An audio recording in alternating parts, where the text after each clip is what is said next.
새벽 4시 알람이 울리기도 전에 순자는 눈을 떴다. 65세의 몸은 이미 시계보다 정확했다. 침대 옆자리는 텅 비어 있었다. 김태수는 또 어디서 밤을 보낸 것이다. 휴. 한숨을 삼키며 순자는 몸을 일으켰다. 무릎이 시큰거렸지만 멈출 수 없었다. 서울 변두리 골목, 그녀가 40년 넘게 지켜온 순잔의 국밥을 열어야 했다. 시장으로 향하는 새벽길은 쌀쌀했다. 순자는 낡은 손수레를 끌며 익숙한 발걸음을 옮겼다. 정육점 주인 박 사장이 먼저 인사를 건넸다. 순자 씨, 또 이렇게 일찍? 좀 쉬엄쉬엄해요. 쉬면 굶는데 어떡해요. 사골 10kg 주세요. 태수 씨는 요즘도 안 도와줘요. 순자는 대답 대신 쓴웃음만 지었다. 도와주기는커녕 김태수는 순자가 번 돈을 물쓰듯 했다. 가게로 돌아와 사골을 끓이기 시작했다. 김이 모락모락 피어오르는 솥 앞에서 순자는 지난 세월을 떠올렸다. 젊은 시절 김태수는 그래도 성실한 사람이었다. 하지만 사업 실패 후 그는 완전히 달라졌다. 술과 도박에 빠져들었고 순자에게는 한 푼도 남기지 않았다. 어머니, 국밥 하나요? 첫 손님이 들어서며 순자는 현실로 돌아왔다. 아침부터 점심까지 손님이 끊이지 않았다. 순자는 국자를 들고 그릇을 나르고 계산을 하며 쉴 새 없이 움직였다. 등에는 땀이 흥건했다. 오후 2시 잠시 한숨 돌릴 때쯤 김태수가 가게에 나타났다. 술 냄새와 담배 냄새를 풍기며 돈 좀 줘. 또요? 어제도 줬잖아요. 말 많아. 내가 쓸 때가 있다니까. 순자는 떨리는 손으로 서랍을 열었다. 오늘 번 돈 중 10만 원을 꺼내 건넸다. 김태수는 돈을 낚아채듯 받아들고는 인사도 없이 가게를 나갔다. 그의 뒷모습을 바라보며 순자는 눈물을 삼켰다. 저녁 장사를 마치고 집에 돌아온 건 밤 10시였다. 발은 퉁퉁 부었고 허리는 끊어질 것 같았다. 그러나 집안은 엉망이었다. 설거지는 쌓여 있고 빨래는 넘쳐났다. 내가 뭐 하는 인생인가? 순자는 싱크대 앞에 서서 중얼거렸다. 자식들은 각자의 삶에 바빠 연락도 뜸했다. 남편은 집을 돈 뽑는 ATM 정도로 여기는 듯 했다. 이 모든 것을 혼자 견뎌야 하는 현실이 너무도 무거웠다. 핸드폰이 울렸다. 김태수였다. 순자는 한참을 망설이다 전화를 받았다. 나 돈 좀 더 필요해. 내일 아침까지 50만 원 준비해도. 무슨 돈이 그렇게 필요해요? 당신이 알 바 아니야. 그냥 준비해도. 뚝. 전화가 끊겼다. 순자는 핸드폰을 내려놓고 한동안 멍하니 앉아 있었다. 통장을 확인했다. 50만 원을 주면 이번 달 생활비도 빠듯했다. 그날 밤 순자는 좀처럼 잠들 수 없었다. 창밖으로 비가 내리기 시작했다. 빗소리를 들으며 순자는 생각했다. 언제까지 이렇게 살아야 하나? 언제까지 혼자 모든 것을 짊어지고 가야 하나? 마음 한켠에서는 분노가 끓어올랐다. 하지만 순자는 그 감정조차 꾹꾹 눌러 담았다. 내일도 새벽 4시에 일어나야 했으니까. 손님들을 맞이해야 했으니까. 살아야 했으니까. 순자는 눈을 감았다. 하지만 그녀는 아직 몰랐다. 곧 찾아올 청천벽력 같은 시련과 그 이후 펼쳐질 놀라운 반전을. 검사 결과가 나왔습니다. 순자 씨. 의사의 목소리가 무겁게 가라앉았다. 순자는 진료실 의자에 앉아 떨리는 손을 무릎 위에 올려놓았다. 며칠 전부터 속이 쓰리고 소화가 안 되어 병원을 찾았는데 정밀 검사까지 받게 되었다. 위암입니다. 3기로 보입니다. 순자의 머릿속이 하얘졌다. 암, 3기. 그 단어들이 메아리처럼 울렸다. 치료는 가능한가요? 수술과 항암 치료를 병행해야 합니다. 빨리 시작할수록 좋습니다. 병원을 나서는 순자의 발걸음은 천근만근이었다. 버스 정류장 벤치에 주저앉아 한참을 멍하니 있었다. 사람들이 바쁘게 오가는 모습이 낯설게 느껴졌다. 내가 왜 이런 병에 걸려야 하지? 평생 남을 위해 살았다. 자식들을 키우고 가게를 지키고 남편을 뒷바라지했다. 그런데 돌아온 건 암 선고라니. 집에 돌아와 김태수에게 말했다. 여보, 나 위암이래요. 3기래요. 김태수는 TV를 보다 말고 벌떡 일어났다. 그의 얼굴에 놀람이 스쳤다. 뭐? 위암? 3기라고? 응. 수술도 해야 하고 항암 치료도 받아야 한대. 김태수는 순자의 어깨를 잡았다. 당신 괜찮아? 앉아봐. 물 좀 줄게. 순자는 놀랐다.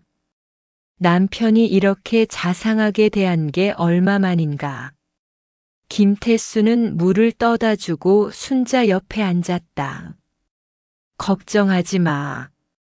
요즘 의학이 발달해서 3기도 충분히 치료돼. 내가 옆에서 도와줄게.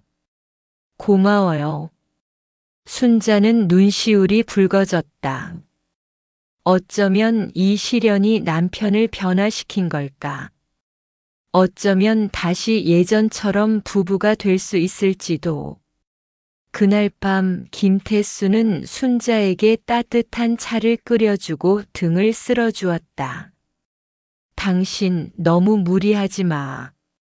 가게 일도 좀 줄이고. 그래도 생계가. 내가 뭐라도 할게. 당신은 건강부터 챙겨. 순자는 남편의 품에 안겨 울었다. 그동안 쌓였던 서러움이 한꺼번에 쏟아졌다. 며칠 후 순자는 수술 날짜를 잡았다. 김태수는 병원에 함께 가주고 의사 상담에도 동석했다.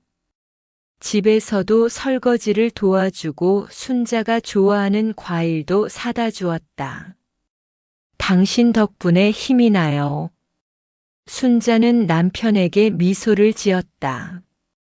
당연한 거지. 우리 부부잖아. 그러나 어느 날 밤 모든 것이 산산조각 났다. 순자는 새벽에 화장실에 가려다 거실에서 작은 불빛을 발견했다. 김태수가 발코니에서 전화 통화를 하고 있었다. 목소리가 나지막했지만 밤의 정적 속에서 또렷하게 들렸다. 미선아, 조금만 참아. 곧 끝나. 순자는 숨을 멈췄다. 미선? 여자 이름이었다. 아니, 이혼은 지금 안 돼. 타이밍이 안 좋아. 순자의 심장이 쿵쾅거렸다. 그년이 지금 위암 3기야. 재산 정리하고 이혼하려면 좀 기다려야 해. 그년이라니. 순자는 벽에 등을 기댔다. 다리에 힘이 풀렸다. 병원비. 그년 명의로 된 거 많으니까 걱정 마. 어차피 내가 다 받을 거야. 김태수의 목소리는 냉정했다. 순자 앞에서 보여주던 그 따뜻함은 온데간데 없었다. 사랑해, 미선아. 조금만 기다려줘. 그년 치료 끝나면 아니 뭐. 어떻게든 처리하고 바로 당신한테 갈게. 어떻게든 처리한다는 말에 순자는 온몸이 얼어붙었다. 남편은 자신의 죽음을 기다리는 건가? 제주도는 당연히 가야지. 그년 정리되면 당신이랑 신혼여행 다시 가자. 응, 사랑해. 전화를 끊는 소리가 들렸다. 순자는 서둘러 침실로 돌아가 이불을 뒤집어 썼다. 몸이 부들부들 떨렸다. 김태수가 들어와 침대에 누웠다. 순자는 눈을 감은 채 숨을 고르려 애썼다. 잘 자, 여보. 내일 병원 같이 가자. 그의 목소리는 다시 다정했다. 순자는 대답하지 못했다. 입을 열면 비명이 터져 나올 것 같았다. 그날 밤 순자는 한숨도 자지 못했다. 천장을 바라보며 지난 며칠을 돌이켰다. 남편의 다정함, 배려, 관심. 모두 거짓이었다. 아니, 거짓보다 더 나쁜 계산이었다. 새벽녘 순자는 조용히 일어나 거실로 나갔다. 김태수의 가방에서 핸드폰을 꺼냈다. 비밀번호를 눌렀다. 순자의 생일이었다. 아이러니했다. 메시지 창을 열었다. 미선이라는 이름으로 저장된 여자와의 대화가 수백 개 이어졌다. 오빠, 그 여자 언제 정리돼요? 기다리는 거 힘들어요. 고지야. 병도 걸렸으니 시간 문제지. 재산은 얼마나 돼요? 지금은 별로 없어. 집도 대출 때문에 비투성이고. 근데 시골에 땅이 하나 있거든. 그것만 잘 처리하면 돼. 순자는 핸드폰을 내려놓았다. 구역질이 올라왔다. 화장실로 뛰어가 토했다. 여보, 괜찮아? 뒤따라온 김태수가 등을 쓸어주었다. 순자는 그의 손을 뿌리쳤다. 손대지 마요. 왜 그래? 아픈 거야? 순자는 김태수를 똑바로 쳐다봤다. 눈에 눈물이 고였다. 당신, 정말 못된 사람이에요. 김태수의 표정이 굳었다. 다 들었어요. 어젯밤 전화 통화. 순자의 목소리는 떨렸지만 단호했다. 미선이가 누구예요? 내가 죽기를 기다리는 거예요? 김태수는 잠시 당황했지만 이내 태도를 바꿨다. 어차피 들켰으니 솔직히 말할게. 나 이혼하고 싶어. 당신이랑 더 이상 못 살겠어. 유책 배우자가 감히 이혼을 요구해요? 유책? 웃기지 마. 당신이 증거라도 있어? 순자는 핸드폰을 들어 보였다. 여기 다 있어요. 당신이랑 그 여자가 주고받은 메시지 전부. 김태수의 얼굴이 창백해졌다. 며칠 후 순자는 변호사를 만났다. 증거를 제시하며 상담을 받았다. 유책 배우자는 이혼 청구를 할 수 없습니다. 하지만 상대방이 이혼에 동의하면 가능하죠. 그럼 제가 이혼을 받아주는 조건으로 뭔가 요구할 수 있나요? 당연합니다. 협의 이혼이니까요. 순자는 고개를 끄덕였다. 계획이 섰다. 사흘 후 순자는 김태수를 마주 앉혔다. 이혼해 줄게요. 김태수의 얼굴이 환해졌다. 정말? 드디어 정신 차렸네. 대신 조건이 있어요. 당신은 10원 한 장 권리 없어요. 몸만 나가세요. 그러면 이혼해 줄게요. 김태수는 잠시 생각하더니 크게 웃었다. 그게 조건이라고? 어차피 내 명의로 된 재산도 없는데 뭘. 집은 대출 2억에 묶여 있어서 팔아봤자 남는 것도 없고 시골 땅은 헐값이잖아. 평당 5만 원짜리 논밭이 뭐 가치가 있다고. 그럼 나가는 거죠? 좋아, 좋아. 빚쟁이들한테 시달리는 것도 지겹고 미선이랑 깨끗하게 새 출발하는 거지 뭐. 김태수는 속으로 계산했다. 대출 끼고 낡은 집이랑 쓸모없는 시골 땅 따위 집만 될 텐데 바보같이 저것들 붙들고 있으려나. 나는 미선이랑 새로 시작하면 그만이지. 이혼 서류와 함께 재산 포기 각서에도 도장을 찍었다. 집, 시골 땅 100평, 그리고 국밥집까지. 모든 것이 순자 단독 명의로 남게 되었다. 이혼 서류에 도장을 찍으며 김태수가 웃었다. 잘 생각했어. 어차피 그 땅은 헐값이고 집은 빚덩어리야. 빚만 없애줘서 고맙네. 그는 대출 2억 낀 낡은 집과 평당 5만 원짜리 시골 논밭 따위는 쓰레기로 여겼다. 미선과의 새로운 삶만 눈앞에 아른거렸다. 순자는 그를 차갑게 바라봤다. 당신이야말로 후회할 거예요. 후회? 내가? 크크, 나야 홀가분한데. 당신이나 그 쓰레기 땅이랑 빚집이랑 잘 살아봐. 이혼 서류를 들고 집으로 돌아오는 길 순자는 눈물을 흘렸다. 배신감과 분노 그리고 이상하게도 해방감이 뒤섞였다. 이제 나를 위해 살자. 순자는 하늘을 올려다봤다. 먹구름 사이로 햇살이 비치고 있었다. 그녀는 아직 몰랐다. 이 이혼이 그녀 인생 최고의 결정이 될 거라는 것을. 이혼 후 한 달 순자는 수술 날짜를 앞두고 있었다.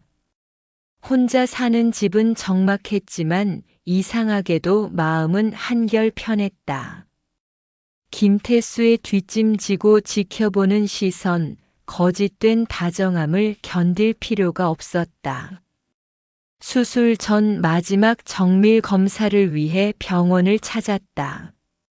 담당의가 CT 사진을 보며 고개를 갸웃거렸다. 이상하네요. 뭐가요, 선생님? 한 달 전 검사 결과와 비교해 보니 종양이 보이지 않습니다. 순자는 심장이 멎는 것 같았다. 네. 그게 무슨. 다시 한번 정밀 검사를 해보겠습니다. 일주일 후 순자는 다시 진료실에 앉아 있었다. 이번에는 담당의뿐 아니라 과장까지 함께였다. 순자 씨, 죄송합니다. 과장이 고개를 숙였다. 저희 병원의 실수였습니다. 초기 판독 과정에서 다른 환자의 검사 결과와 혼동이 있었습니다. 순자 씨는 암이 아니십니다. 순자는 말을 잇지 못했다. 눈물이 왈칵 쏟아졌다. 그럼 저는 건강하십니다. 만성 위염은 있지만 약물 치료로 충분합니다. 병원을 나서는 순자의 발걸음은 구름 위를 걷는 것 같았다. 살 수 있다. 죽지 않는다. 그 단순한 사실이 이렇게 감격스러울 줄이야. 이제부터 내 인생이야. 순자는 하늘을 올려다보며 다짐했다. 남은 인생을 진짜 자신을 위해 살기로. 그로부터 보름 후 순자에게 낯선 번호로 전화가 걸려왔다. 순자 씨 되십니까? 저는 대한건설 용지매입팀 김 부장입니다. 네. 건설회사요? 혹시 경기도 파주에 땅을 소유하고 계시죠? 100평 정도. 순자는 깜짝 놀랐다. 시아버지에게 물려받아 20년 넘게 방치했던 그 땅이었다. 아, 네. 있긴 한데요. 논밭이라 아무 쓸모도 없는 땅인데. 그게 아닙니다. 그쪽으로 신도시 도로가 계획되었습니다. 순자 씨 땅이 도로 부지에 정확히 포함되어 있어서요. 도로요? 네. 보상금이 상당할 겁니다. 평당 시세가 지금 2천만 원 정도 되거든요. 순자는 휴대폰을 떨어뜨릴 뻔했다. 평당 2천만 원이요? 네. 100평이시니까 대략 20억 정도 예상됩니다. 전화를 끊고 한참을 멍하니 서 있었다. 평당 5만 원짜리 쓰레기 땅이라던 그곳이 20억이라니. 그날 밤 순자는 잠을 이루지 못했다. 머릿속으로 계산기를 두드렸다. 20억이면 집 대출 2억을 갚고도 18억이 남는다. 국밥집을 확장할 수도 있고 프랜차이즈도 낼 수 있다. 다음 날 순자는 김태수의 전화번호를 바라봤다. 손가락이 번호 위를 맴돌다가 멈췄다. 아니야. 알려줄 필요 없어. 그는 이미 모든 권리를 포기했다. 10원 한 장 권리 없다고 몸만 나가겠다고 자신이 선택한 일이었다. 일주일 후 보상금 계약이 체결되었다. 순자의 통장에 20억 3천만 원이 입금되었다. 화면에 찍힌 숫자를 보며 순자는 실감이 나지 않았다.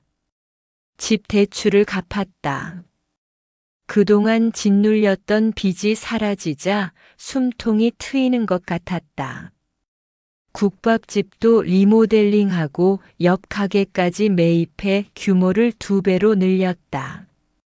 순잔의 국밥은 깔끔하게 변신했다. 새 간판, 넓어진 홀, 쾌적한 주방. 손님들이 몰려들었다. 순자 씨 완전히 달라졌네요. 복 터졌나 봐요. 요즘 얼굴이 환해졌어. 순자는 웃으며 손님을 맞았다. 65년을 살면서 처음으로 자신을 위한 삶을 사는 기분이었다. 그런데 어느 날 단골 손님 박 사장이 신문을 펼쳐 보이며 말했다. 순자 씨, 여기 파주 신도시 기사 봤어요? 땅값이 엄청나게 올랐다던데. 순자는 슬쩍 신문을 봤다. 파주 신도시 개발 소식이 크게 실려 있었다. 저도 그쪽에 땅이 있었는데 팔았어요. 헐, 대박 터졌겠네요. 요즘 그쪽은 평당 2천만 원도 넘는다던데. 다른 손님들이 부러워하며 수군거렸다. 와, 순자씨 부자 되셨네. 복도 많으셔. 젊어 보이기까지 하고. 순자는 환하게 웃었다. 마음이 편하니 얼굴도 밝아진 것 같았다. 그날 저녁 순자는 통장을 들여다봤다. 18억이 남아 있었다. 국밥집 프랜차이즈 사업을 구상하기 시작했다. 이제 막 새로운 인생이 펼쳐지는 것 같았다. 창밖으로 석양이 지고 있었다. 붉게 물든 하늘을 바라보며 순자는 생각했다. 김태수, 당신 말대로 10원 한 장 안 남기고 나간 거 후회하겠지? 미소가 번졌다. 이제 시작이었다. 순자의 진짜 인생은 이제부터였다. 그러나 순자는 아직 몰랐다. 김태수가 이 소식을 듣고 얼마나 발악할지, 그리고 그 발악이 얼마나 비참한 결말로 이어질지를. 1년 후 순자네 국밥은 서울에만 5개 매장을 운영하는 프랜차이즈로 성장했다. 깔끔한 인테리어와 변함없는 맛으로 입소문이 퍼지면서 가맹 문의가 끊이지 않았다. 순자는 본사 사무실에 앉아 사업 보고서를 검토하고 있었다. 월 매출 10억, 순이익만 2억이 넘었다. 18억을 투자해 부동산도 매입했고 그 건물들의 가치도 30억으로 올랐다. 사장님, 이번 달 신규 가맹 계약 3건 들어왔습니다. 직원이 서류를 내밀었다. 좋네요. 꼼꼼히 검토해서 진행하세요. 순자는 환하게 웃었다. 65세에 시작한 제2의 인생이 이렇게 풍요로울 줄이야. 손주들에게 용돈도 넉넉히 주고 자식들 빚도 갚아주었다. 그런데 그날 오후 낯선 남자가 본사를 찾아왔다. 순자 씨 되십니까? 저는 법무법인 정의의 변호사 이동혁입니다. 순자는 고개를 갸웃했다. 변호사요? 무슨 일로? 김태수 씨 소송건으로 왔습니다. 내용 증명을 전달하러 왔습니다. 서류를 받아든 순자의 얼굴이 굳어졌다. 재산 분할 청구 소송. 김태수가 20억의 절반인 10억을 달라고 법원에 소송을 제기한 것이었다. 이게 무슨... 김태수 씨 측에서는 혼인 기간 중 형성된 재산이므로 분할 대상이라고 주장하고 있습니다. 순자는 피식 웃었다. 그 사람은 이혼할 때 모든 권리를 포기했어요. 10원 한 장 권리 없다고 몸만 나간 사람이에요. 증거가 있으십니까? 당연하죠. 재산 포기 각서도 있고 이혼 서류에 다 명시되어 있어요. 다음 날 순자는 자신의 변호사를 선임했다. 젊고 유능한 여성 변호사 최윤아였다. 사장님 걱정 마세요. 이혼 당시 작성한 재산 포기 각서가 명확하고 게다가 김태수 씨는 유책 배우자입니다. 외도 증거도 있으시죠? 네, 다 있어요. 그럼 승소 확률 99%입니다. 저쪽은 그냥 한탕 해보려고 덤비는 거예요. 첫 재판일 순자는 법정에서 1년 만에 김태수를 마주했다. 그는 초라한 양복을 입고 있었고 얼굴은 야위어 있었다. 재판장님, 저는 평생 아내를 위해 헌신했습니다. 김태수의 변호사가 목청을 높였다. 그 땅도 혼인 기간 중 관리한 공동재산이며 원고에게도 절반의 권리가 있습니다. 최윤아 변호사가 서류를 제출했다. 재판장님, 피고는 이혼 당시 자발적으로 모든 재산 권리를 포기했습니다. 재산 포기 각서를 제출합니다.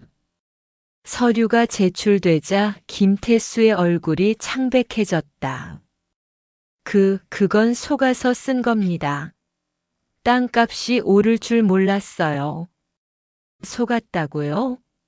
원고는 유책 배우자로서 이혼을 원했고 피고가 이혼 조건으로 재산 포기를 요구하자 흔쾌히 동의했습니다. 증인들도 있습니다. 최윤아 변호사는 당시 이혼 과정을 지켜본 변호사와 증인들의 진술서를 제출했다. 게다가 원고는 도박빚과 혼외 관계로 인한 유책 배우자입니다. 증거를 제출합니다. 김태수와 내연녀 미선의 통화 녹음, 문자 메시지, 도박장 출입 기록이 줄줄이 제출되었다. 재판장이 서류를 검토하며 인상을 찌푸렸다. 원고 측 더할 말 있습니까? 김태수의 변호사는 말문이 막혔다. 재판이 끝나고 복도에서 김태수가 순자에게 다가왔다. 순자야, 우리 그래도 40년을 산 부부잖아. 순자는 차갑게 그를 바라봤다. 이제 남이에요. 당신이 선택한 거잖아요. 10원 한 장 권리 없다고 쓰레기 땅이라고 하면서 신나서 나간 게 누구예요? 내가 미쳤었어. 용서해줘. 조금만. 10억은 안 돼도 5억만. 안 돼요. 법대로 하겠어요. 순자는 돌아서서 걸어갔다. 뒤에서 김태수의 울부짖는 소리가 들렸다. 20억이면 나눠 가질 수 있잖아. 반만 달라고. 제발. 순자는 뒤돌아보지 않았다. 한 달 후 1심 판결이 나왔다. 원고 패소. 김태수는 한 푼도 받을 수 없었다. 김태수는 항소했지만 결과는 똑같았다. 2심, 3심 모두 패소. 변호사 비용만 수천만 원이 들어갔다. 그 사이 순자의 사업은 더욱 번창했다. 프랜차이즈 매장은 전국 15개로 늘어났고 부동산 투자로 자산은 100억을 넘어섰다. 방송에도 출연했다. 65세에 시작한 성공 신화라는 타이틀로 경제방송에 나가 인터뷰를 했다. 비결이 뭔가요? 과감하게 새로 시작한 거죠. 남편과 이혼하고 제 인생을 살기로 결심한 게 시작이었어요. 방송을 본 김태수는 모텔 방에서 TV를 집어 던졌다. 내연녀 미선도 그를 떠났고 친구들도 외면했다. 돈을 구걸하러 다니다 쫓겨나기 일쑤였다. 순자는 고급 아파트 거실에서 와인을 마시며 야경을 바라봤다. 새로운 인생은 달콤했다. 하지만 이야기는 아직 끝나지 않았다. 김태수의 몰락은 이제 시작에 불과했다. 3년 후 겨울. 순자는 강남 본사 사장실에서 커피를 마시며 사업 보고서를 살펴보고 있었다. 순자네 국밥은 전국 50개 매장을 돌파했고 해외 진출까지 논의 중이었다. 자산은 200억을 훌쩍 넘었다. 사장님, 1층 로비에 김태수라는 분이 찾아오셨는데요. 비서의 말에 순자는 손을 멈췄다. 김태수요? 네, 사장님을 꼭 뵙고 싶다고. 순자는 잠시 고민하다 고개를 끄덕였다. 들어오라고 하세요. 5분 후 사장실 문이 열렸다. 순자는 눈앞의 남자가 김태수인지 의심했다. 3년 전에 그가 아니었다. 누더기 같은 옷, 텁스룩한 수염, 구부정한 허리. 거지나 다름없었다. 순자야. 김태수의 목소리는 떨렸다. 무슨 일로 오셨어요? 순자의 목소리는 차갑고 사무적이었다. 나 좀 도와줘. 제발. 김태수가 무릎을 꿇었다. 순자는 눈썹 하나 까딱하지 않았다. 미선이는 날 떠났어. 돈 떨어지니까 바로 나가더라고. 친구들도 다 등 돌렸어. 그래서요? 먹을 것도 없어. 잘 곳도 없어. 쪽방에서 겨우 버티고 있는데. 김태수는 흐느꼈다. 내가 미쳤었어. 진짜 미쳤었어. 당신한테 그렇게 못되게 굴고 당신 재산 욕심낸 내가 개만도 못한 놈이야. 순자는 창밖을 바라봤다. 강남의 화려한 빌딩들이 반짝였다. 법원에서 3번이나 졌잖아요. 변호사 비용만 얼마 썼어요? 5천만 원. 빌린 돈까지 합치면 8천만 원이야. 그것도 못 갚아서 빚쟁이들한테 쫓기고 있어. 당연한 결과잖아요. 순자는 김태수를 똑바로 쳐다봤다. 당신이 10원 한 장 권리 없다고 했잖아요. 쓰레기 땅 빚덩어리 집이라고 비웃었잖아요. 미안해. 미선이랑 제주도 신혼여행 간다며 그렇게 신나했잖아요. 나 죽기만 기다렸잖아요. 김태수는 대답하지 못했다. 그 전화 통화 들었을 때 얼마나 충격이었는지 알아요? 그년 어떻게든 처리하고. 내가 당신한테 뭐였어요? ATM 기계. 아니면 없어지기만 기다리는 짐자. 잘못했어. 정말 잘못했어. 40년을 함께 살았는데 나한테 한 번이라도 고맙다고 한 적 있어요? 국밥집 하느라 새벽부터 밤까지 일할 때 당신은 도박하고 여자 만나러 다니고. 순자의 목소리가 높아졌다.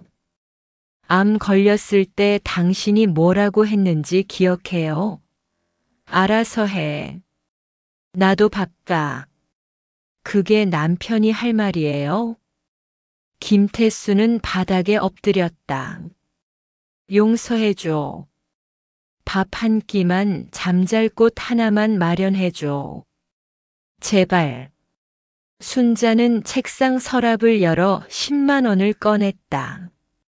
이거 가지고 나가세요. 마지막입니다. 순자야. 다시는 나타나지 마세요. 다시 나타나면 경찰 부르겠어요.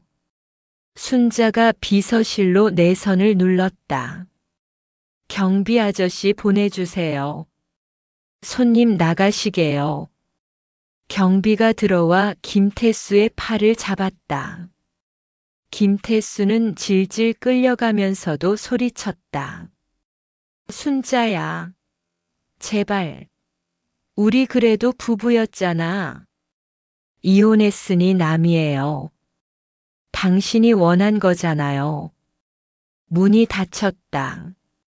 김태수의 울부짖는 소리가 복도에 울려 퍼졌다. 순자는 다시 의자에 앉아 커피를 마셨다. 손이 약간 떨렸지만 후회는 없었다.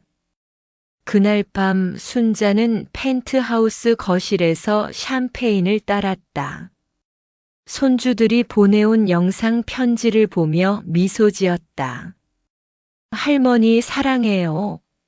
할머니 덕분에 유학 갈 수 있어요. 할머니, 제 사업 도와주셔서 감사해요. 자식들도 순자를 자랑스러워했다. 65세에 시작해 70세에 200억 자산가가 된 어머니. 인생 역전의 아이콘이었다. 다음 날 신문에 작은 기사가 실렸다. 강남역 인근에서 60대 노숙자 발견, 동사 직전 구조.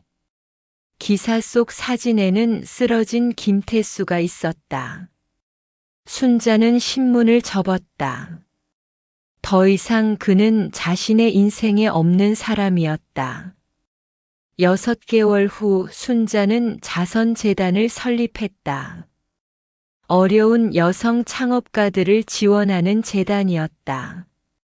저처럼 늦게 시작하는 분들, 힘든 상황에서 다시 일어서려는 분들을 돕고 싶어요. 방송 인터뷰에서 순자는 말했다. 인생은 언제든 다시 시작할 수 있어요. 65세에도 70세에도요. 스튜디오에 박수가 터졌다. 집으로 돌아오는 차 안에서 순자는 창밖을 바라봤다. 서울의 불빛이 아름다웠다. 이게 진짜 내 인생이야. 그녀는 환하게 웃었다. 고생과 배신, 절망과 두려움을 모두 이겨낸 순자. 이제 그녀는 자신만의 빛나는 삶을 살고 있었다. 김태수는 쪽방에서 신문을 보며 이를 갈았다. 순자가 해외 진출을 앞두고 있다는 기사였다. 그의 눈에서 눈물이 흘렀다. 후회와 분노, 자괴감이 뒤섞였다. 내가 가질 수 있었는데. 하지만 이미 늦었다. 그는 자신의 욕심과 어리석음의 대가를 톡톡히 치르고 있었다. 반면 순자는 매일 아침 감사하며 눈을 떴다. 새로운 하루, 새로운 도전, 새로운 기쁨이 그녀를 기다렸다. 인생은 공평했다. 배신한 자에게는 몰락을, 견딘 자에게는 영광을 주었다. 순자의 이야기는 많은 이들에게 희망이 되었다. 언제든 다시 시작할 수 있다는 것, 진짜 인생은 나이와 상관없다는 것, 그리고 무엇보다 자신을 소중히 여기는 것이 가장 중요하다는 것을. 70세 순자 할머니는 오늘도 당당하게, 행복하게 살아간다.